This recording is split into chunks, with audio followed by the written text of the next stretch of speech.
The Return of Houdini. An adventure beyond the veil. The night was crisp and silent as the small group of paranormal researchers gathered in an abandoned theater on the outskirts of Detroit. Dust swirled in the pale moonlight that filtered through broken windows, settling on moth-eaten curtains and decaying wooden seats. At the center of the stage stood a heavy oak table surrounded by candles. On it rested a single object, a worn leather notebook, rumored to have belonged to the great escape artist Harry Houdini. "This is the night," Professor Eliza Trent whispered, her voice quivering with excitement. If the stories are true, Houdini promised he'd return to perform one final escape, a rescue, if needed, on this very date, 100 years after his death. The group exchanged uneasy glances but nodded. Each of them had lost a loved one, someone who had vanished under mysterious circumstances. Eliza's husband, a spelunker, disappeared in the labyrinthine caves of southern Europe. Jonah, a skeptic, sought answers for his sister's inexplicable disappearance at sea.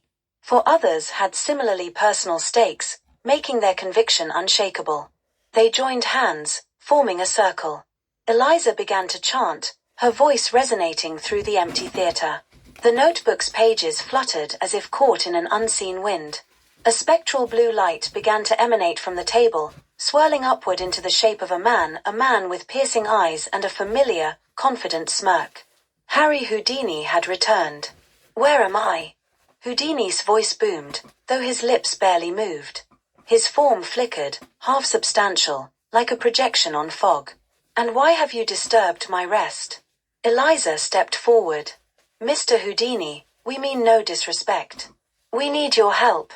6 people, our loved ones, are trapped in a place only you could escape from.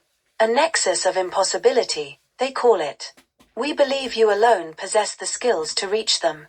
Houdini's expression darkened. "The nexus of impossibility. I've heard of it, even beyond the grave. A prison of interlocking dimensions. Few enter, none return." He paused, considering. "But if lives depend on it, I cannot refuse.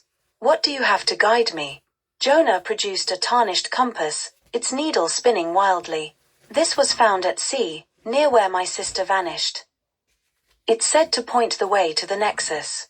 Houdini extended his hand. Though translucent, it grasped the compass with surprising solidity. He studied it, then nodded. "I will go.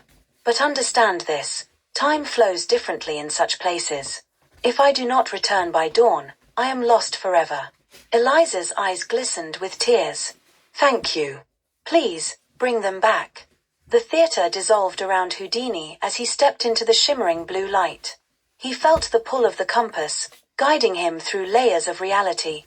Time stretched and contracted, colors inverted.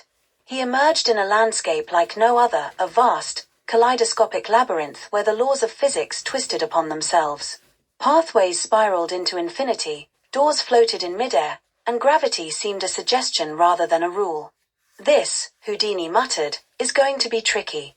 He began to explore, his keen eyes and sharp mind piecing together the labyrinth's logic.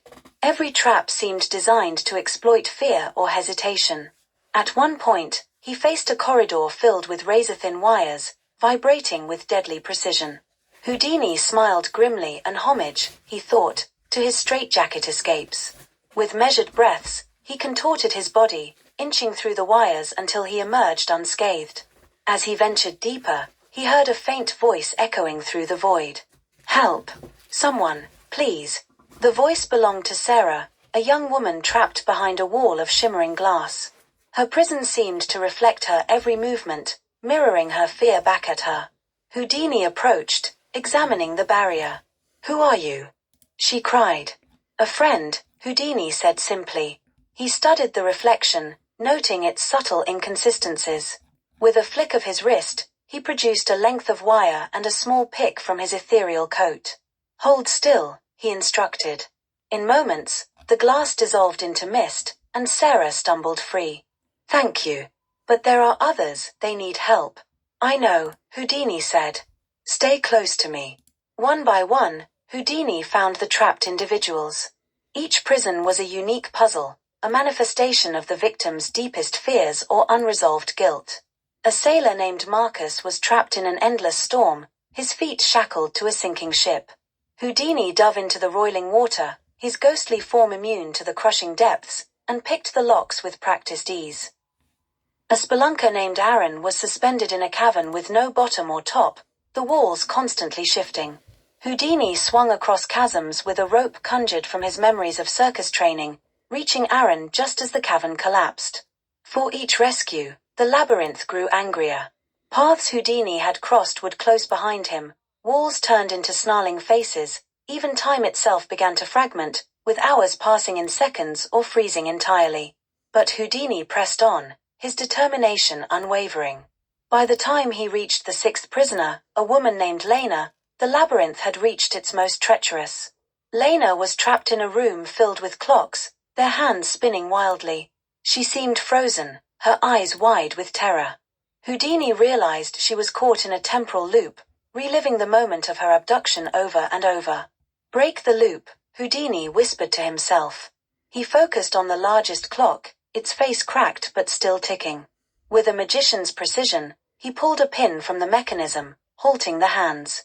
Time snapped back into place, and Lena gasped as she fell to the floor. We have to go, Houdini urged, gathering the group. The labyrinth won't let us leave easily. The journey back was a race against an unraveling world.